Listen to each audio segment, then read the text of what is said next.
Bueno, muy buenas tardes. Finalmente logramos concretar esta entrevista con Lorena Constantini, fotógrafa participante en el volumen 3 de Inclusión versus Equidad. Hace un año ya que estábamos buscando el espacio para poder hacerlo y bueno, finalmente logramos encontrarnos, logramos conectar. Lorena es fotógrafa, profesora de fotografía, es directora de Vértebra, creativa de campañas, mamá y muchas cosas más que vamos a ir conociendo en este espacio, en este ratito de conversación.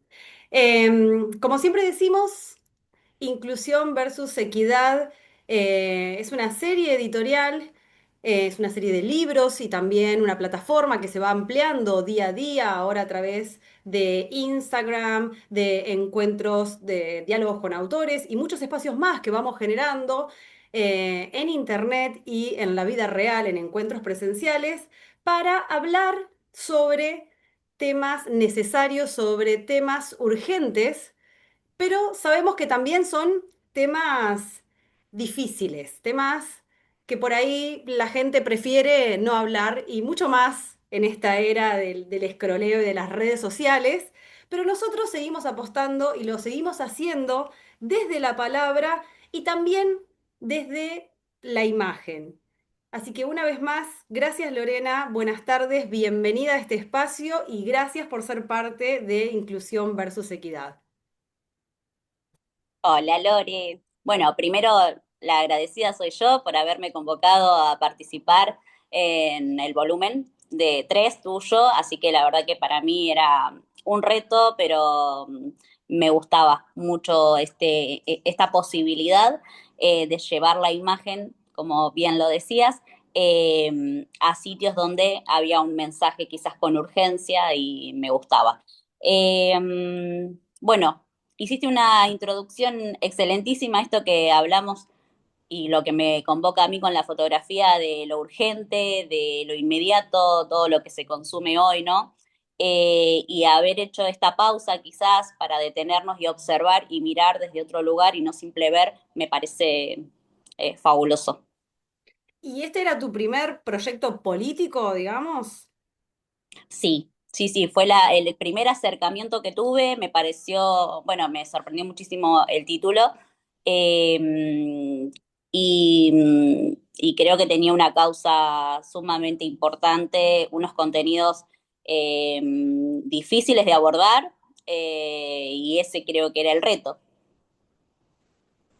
Recién decías esto, ¿no? Lo del poder de la fotografía. Y en este último tiempo, Lore, te has posicionado como referente en lo que es fotografía emocional. Digo, ¿qué es esto para aquellos que nunca escucharon hablar? ¿Qué es lo que estás haciendo y por qué elegiste, digamos, este segmento dentro de la fotografía? Bueno, cuando a medida que fui transitando la fotografía como espacio laboral y me encontré con tu propuesta, bueno, con Fundación Comparlante también, eh, descubrí que la cámara ya no era una cuestión estética y documental simplemente, sino que iba más allá como una herramienta. Eh, lo pude lograr y también me encontré como que encontraba a las personas en una transición o en un proceso y ese fue el otro descubrimiento, entonces entendí que la cámara ya no era solo una herramienta, sino que era un puente y acompañaba mucho los procesos. Obviamente que llegar a eso fue, ¿no? Lo que decía anteriormente, hablar de estos proyectos que me llegaron. En el caso de inclusión versus equidad, a mí me hizo muchísimo ruido esto de hablar de lo que no se quiere hablar, de lo difícil, pero sobre todo de la incomodidad que generaba estos temas. Eh, cómo se evitaban. Claramente en mi vida la imagen tiene un rol protagonista, por así decirlo, en contraria a la palabra, por eso hago fotos y no escribo.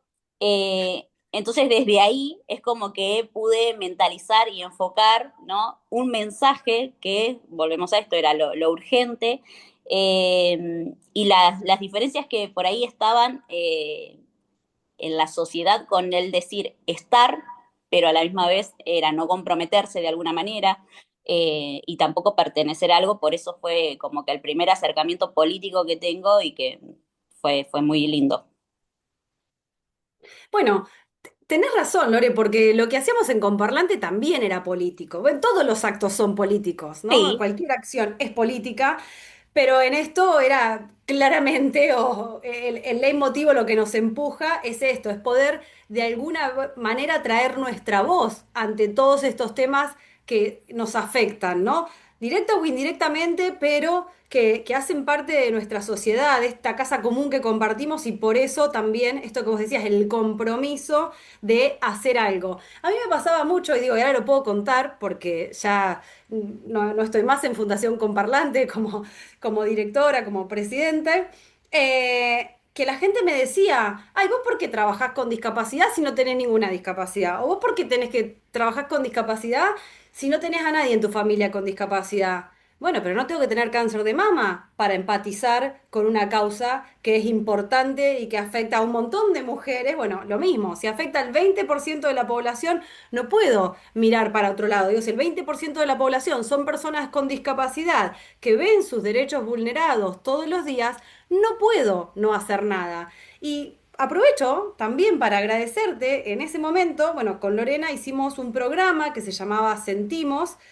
Con Carla Coria hicimos Sentimos La Plata, que fue la primera experiencia, y la segunda Sentimos Villarino con Lorena, donde retratábamos a personas con distintos tipos de discapacidades que desarrollaban actividades de la vida cotidiana en plenitud, ¿no? El bombero siendo bombero, la artesana siendo artesana. Después venía la información en esa imagen que te decía que la artesana era una mujer con síndrome de Down o que la persona que era la estudiante de derecho era una persona ciega.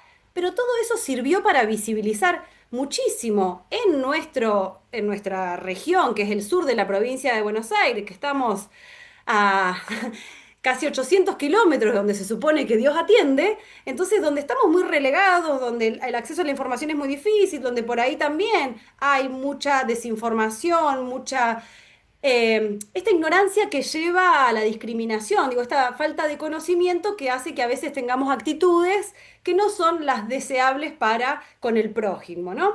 Entonces, creo que este sentimos Villarino fue muy importante porque además, bueno, tenía características propias de lo que promovía Comparlante, que era la accesibilidad. Entonces hicimos que las fotos de Lorena sean accesibles. Le pusimos un código QR, le pusimos donde las personas ciegas podían acceder a la descripción de esa imagen, les pusimos información en braille. Fuimos a no sé cuántas escuelas fuimos juntas, Lore, llevando esta muestra de fotos, hablando con los estudiantes, con los profesores, con los directivos, porque al final todos se sorprendían al ver lo que fue la muestra Sentimos. sí, totalmente, totalmente. La verdad que se hizo un gran trabajo, se involucraron mucho a los chicos, bueno, a la misma población, a la sociedad local, así que fue lindo. Y como te decía, todas esas cositas fueron sumando como para poder yo decir, bueno, hoy me voy a centrar y voy a como pulir. Y que tampoco era tan fácil porque no, la rama de la fotografía no es propiamente una rama, ¿no? Técnica, la cual yo iba por ese camino, entonces decía, bueno, tenía que eh, buscar quizás información con profesionales y llegar, digamos, a buen puerto para poder ofrecer en este proceso de cada uno que llegaba a la fotografía, ¿no? Un acompañamiento que sea real o legítimo, siempre con el respaldo de un profesional.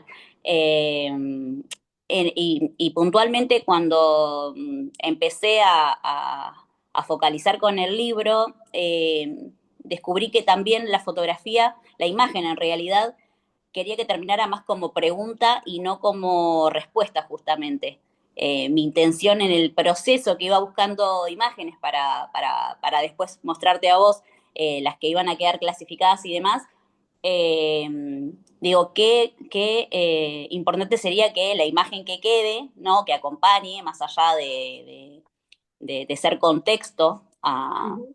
al tema que se trataba, que quede como esto, como una respuesta que no esté dicha. Más vale decir, bueno, yo qué puedo pensar de esto, como que quede más interrogante, o sea, la pregunta.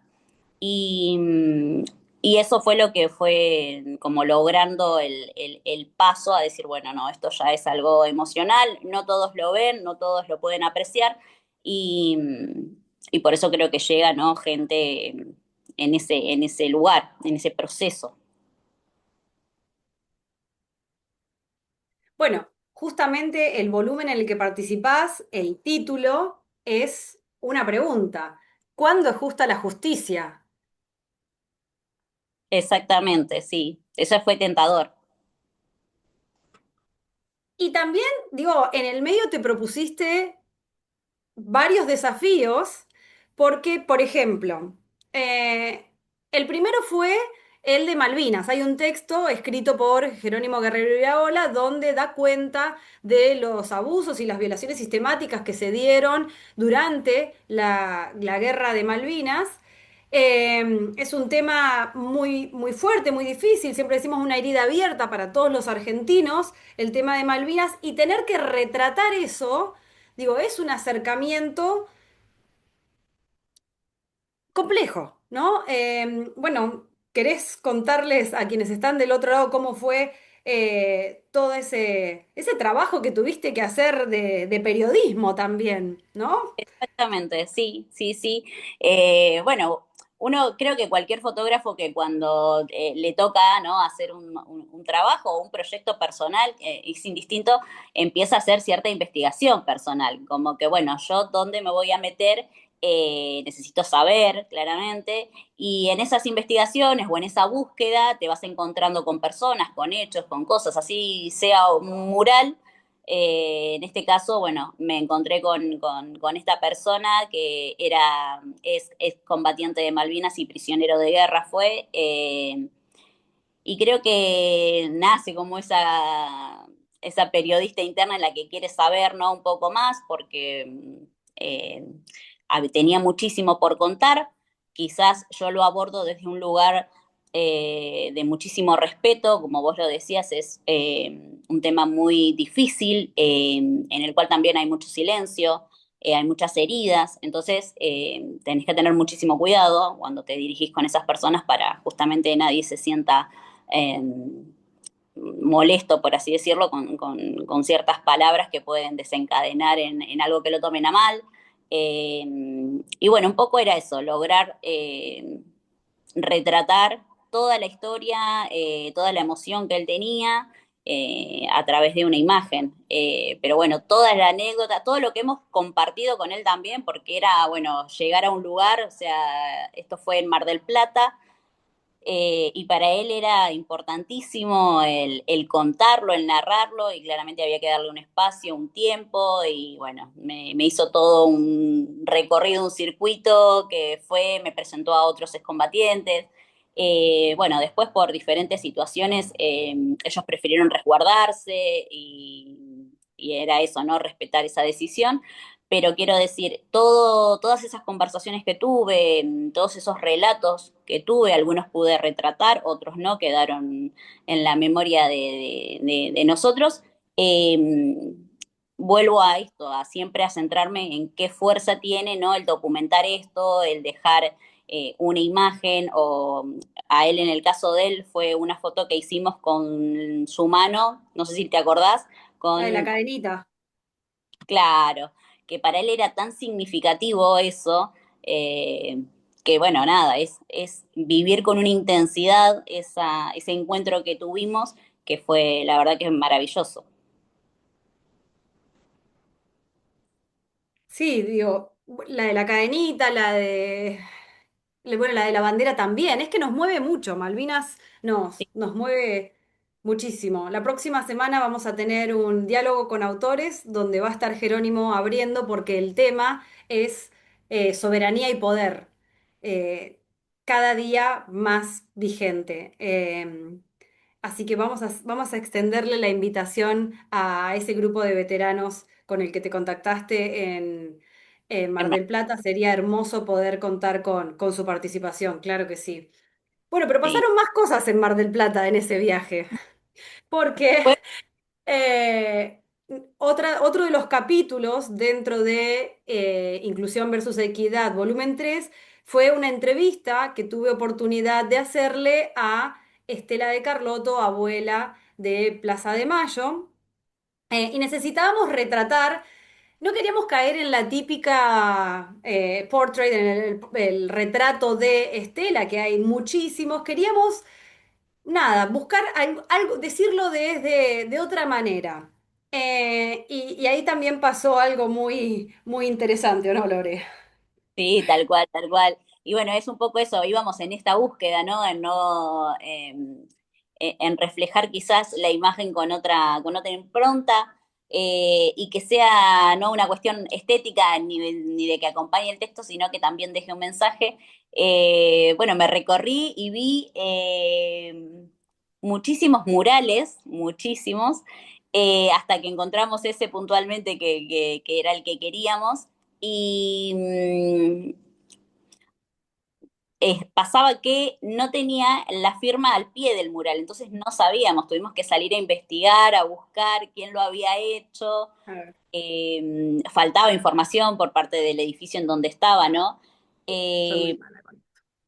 y bueno, también eso me trajo algo, ahí está, ahí está. Sí, no lo puedo mostrar porque la cámara no lo toma bien, pero bueno.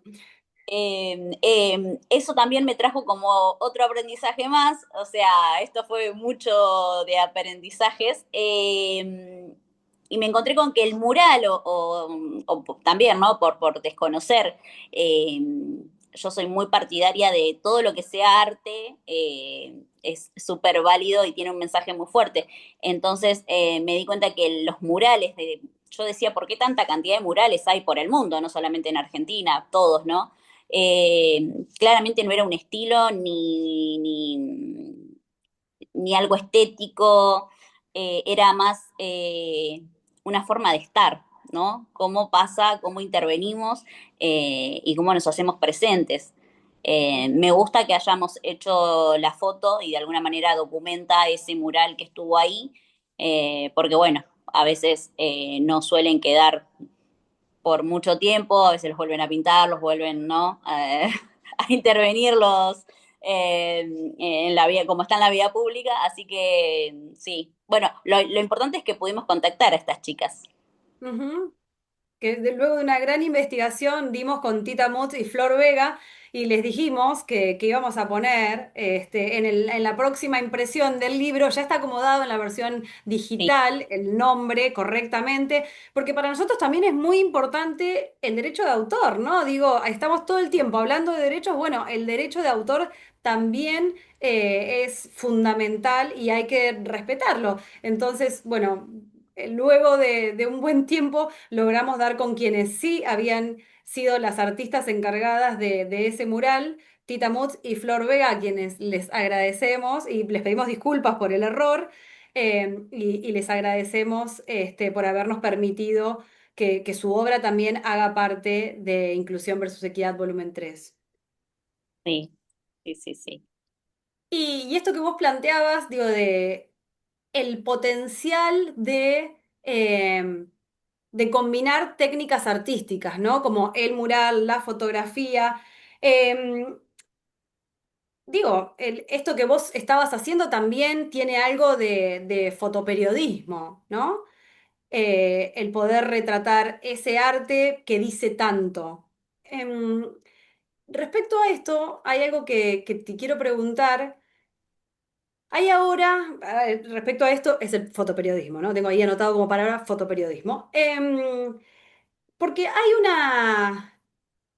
una sensación ahora con la libertad que nos da el tener a todos a la mano una cámara, que es el teléfono, ¿no? Y que de alguna manera, apoyado en las redes sociales, ha generado que muchas personas puedan dar testimonio a través del uso del teléfono de una situación que está pasando, ¿no? Que muchas veces decía, bueno, ahora son todos periodistas, ahora que todos tienen el teléfono, todos son periodistas.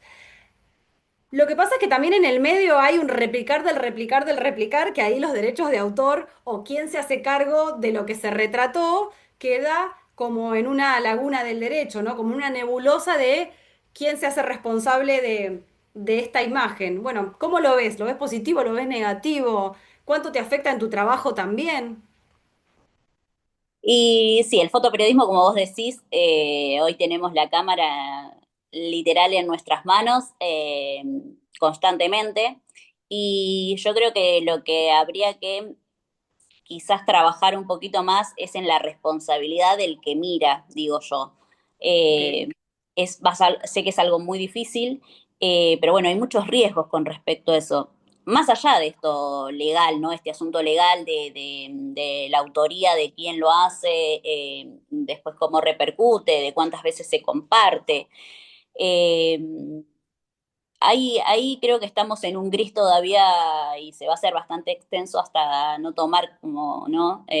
Cartas en el asunto, porque bueno, claramente acá lo que se trata con el celular o con la cámara justamente es una herramienta social claramente, es sumamente demócrata, ¿no? El acceso es para todos.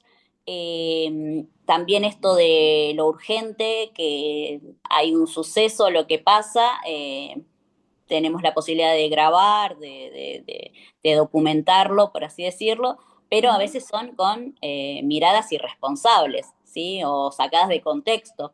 Entonces creo que la clave está en nada, volvernos responsables de esta herramienta, ¿sí? Que marcar las diferencias entre lo que es un simple registro contra algo que es algo más narrativo, ¿sí? Si vamos a hablar del fotoperiodismo, y cuál es la intención que hay detrás de la foto o del video también, ¿no? Un poco eso. Yo creo que con esto falta mucho contexto. Con esto que decís, Lorena, justo hoy vi en las redes sociales a una parlamentaria, creo que era del Parlamento Europeo, de la Unión Europea, que mostraba que habían hecho con inteligencia artificial fotos de ella en bikini, ¿no? Entonces ella decía, bueno, que han abusado, esto me ha afectado, eh, y cómo se está usando también la inteligencia artificial para estas cuestiones que no es tanto. Uno dice, bueno, ChatGPT ahora no te permite más que hagas una foto tuya. Bueno, pero hay otras inteligencias artificiales, no es la única. Pero bueno, debería haber una legislación que sí le aplique a todas, ¿no? Porque está muy masificado esto como que vos decías, está muy democratizado el acceso a un teléfono, el acceso a la inteligencia artificial, pero no se, como que la legislación no avanza al mismo tiempo que el avance de la tecnología, por decirlo de alguna manera. Exactamente, exactamente. Sí, sí, sí, es lo que te decía anteriormente, la responsabilidad. Y como que por ahí nos va tan avanzado y a un tiempo quizás mucho más rápido que la parte legal, digamos, para resguardar esas cosas. Por eso digo que estamos en ese gris todavía, porque hasta que no exista algo que regularice de alguna manera, van a seguir pasando. A esto le sumamos, o sea, a la herramienta de la cámara le sumamos la IA, como bien decías, eh, y tenemos que verlo como una herramienta más, no es una sustitución. O sea, no es que, bueno, con la IA sacamos la cámara, podemos lograr imágenes, porque todavía no aprendimos a ser responsable con lo anterior, que es la cámara, y esto viene a ser una herramienta más, no a sustituir nada, claramente. A veces con la vorágine de no tener material, se genera, ¿no? A una velocidad la creación de una imagen que también sirve, ¿no? Como para un apoyo Ujú, visual en cuanto a, hablando y propiamente del periodismo, ¿no? ujú. Eh, pero bueno, volvemos a esto, no creo que estemos todavía nosotros siendo totalmente responsables para esto y de alguna manera se tiene que, no sé si sería cubrirse legalmente, pero bueno, habría algo que tiene que mantener un poco ese equilibrio. Más que nada para que no se pierda algo fundamental que es el valor de lo humano, ¿no? Eh, Totalmente. de esos, yo siempre, o sea, soy re pro de la inteligencia artificial, es una herramienta y lo trato como tal, o sea, la IA puede generar imágenes, no vivencias, o sea, lo que se vivió en el lugar es eso, no lo podemos trasladar a la inteligencia artificial, lo que se vive. Ujú. Sí, yo creo que, bueno, muchos dicen, ¿no? No, que va a reemplazar al hombre. Yo sigo confiando plenamente en el hombre, en el contacto, en la comunicación. Al revés, yo quisiera volverme cada día más analógica. Ya hemos tenido conversaciones por fuera de este espacio sobre este tema de mi preocupación sobre el consumo de redes sociales. Y nada, a mí me gusta hablar con la diseñadora y decirle, hagamos esto más chico, más grande. No se lo quiero, no quiero que sea un prompt, no quiero que me lo haga Canva, quiero seguir trabajando con gente y conversando y creando, o sea, el intercambio, esto, ¿no? Mi última pregunta era ¿cuál va a ser el nuevo proyecto? ¿Qué más vamos a hacer? Y lo vamos a pensar juntas, y lo vamos a conversar, y lo vamos a construir en uno, dos, tres encuentros, no en tres preguntas que le haga a ChatGPT. No. No Claro. creo que esa experiencia que se genera, ese encuentro, ese compromiso, nunca me va a incentivar el teléfono a que haga algo. Y no, no, no, no, justamente creo que, o sea, es un tema también recurrente en mis clases, el tema de la imagen, ¿no? Que se genera. Primero que ni siquiera se le pone el cuerpo, ¿no? Hay una ausencia de ese proceso también. Creo que tiene que ver un poco más con el criterio, con la ética y, qué sé yo, tomar las decisiones de manera más conscientes, responsables y siendo eso, conscientes de que es una herramienta, no, no, no sustituye nada. Totalmente. Lore, gracias por tu tiempo, gracias por tu compromiso. Me encantó esta charla y bueno, eso, sigamos trabajando y construyendo juntas. Me encantó, siempre es un placer, a todos sabes que siempre va a ser un sí y bueno, nada, espero haber sido útil. Muchas gracias, que tengas linda tarde. Nos vemos, Lore, chau, chau. Adiós.